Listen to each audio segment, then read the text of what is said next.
আজকে বানাচ্ছি ছাতুর পরোটা, ছোলার সাত্তু। সেটাতে এখানে অল্প একটু আচারের তেল, নুন, কাঁচা লঙ্কা কুচি, অল্প একটু রসুন থেতেও দিতে পারেন, আর একটু গরম জল দিয়ে এরকম একটা ডো বানিয়ে রেখেছি। আর এখানে রুটি করার যে আটা নিই, সেই আটা, নুন, একটু আজওয়ান হাতে করে ঘষে, অল্প একটু সাদা তেল দিয়ে এটাকেও অল্প জল দিয়ে শক্ত একটা ডো বানিয়ে নেব। এই যে অল্প জল দিয়েছি, যেমন লুচির পরোটার আটা মাখা হয় ঠিক সেই রকমই। এখানে ময়দা দেওয়ার দরকার নেই। একটা ডো রেডি হয়ে গেল। এটাকে রেডি করে 5-10 মিনিট রেস্টে রেখে দেওয়া ভালো, তারপরে গড়ে নেব। আসছি 5 মিনিট পরে। আমি তাওয়াটা গরম করতে বসিয়ে দিলাম, তাওয়া গরম হতে থাক। এখানে এই যে আটা মেখে রেখেছি, সেটা ছোট ছোট লেচি কাটবো। খুব বড় সাইজ করব না, সেই রকমই চেষ্টা করছি।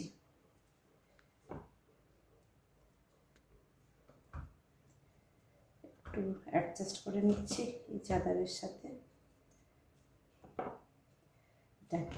এরপরে একটা করে লেচি নেব, একটা পকেট মতন বানাবো।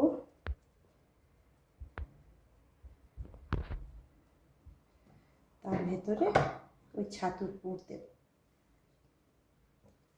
আমি তো দেখতে পাচ্ছি আমার কটা লেচি আছে, আমি সেই রকম আন্দাজই দেব।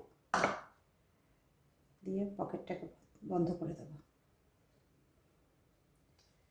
দিয়ে ভালো করে আবার একটা গোল্লা পাকিয়ে এবার অল্প করে আটা দিয়ে হালকা হাতে বেলে নেব।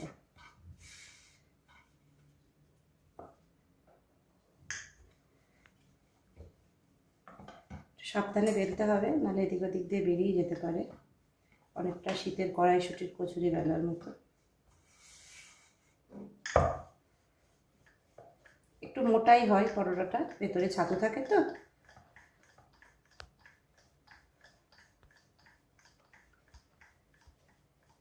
Not bad.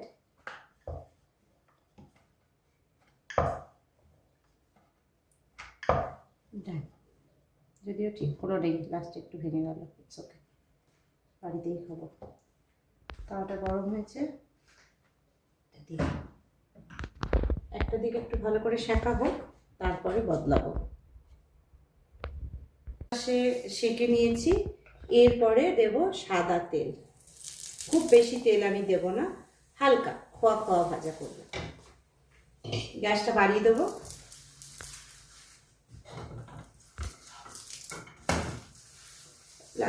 লাল রং হবে দুদিকে, দেন ইটস রেডি। আপনি তরকারির সাথেও খেতে পারেন, আমরা আজকে আচার দিয়েই খাবো। আর কোনো তরকারি বানাচ্ছি না।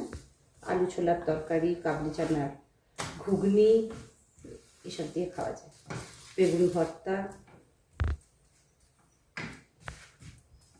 এই যে সুন্দর কালার ধরে গেছে, অলমোস্ট রেডি। এই সাইডটা একটু করবো, তারপরে তুলে দেবো।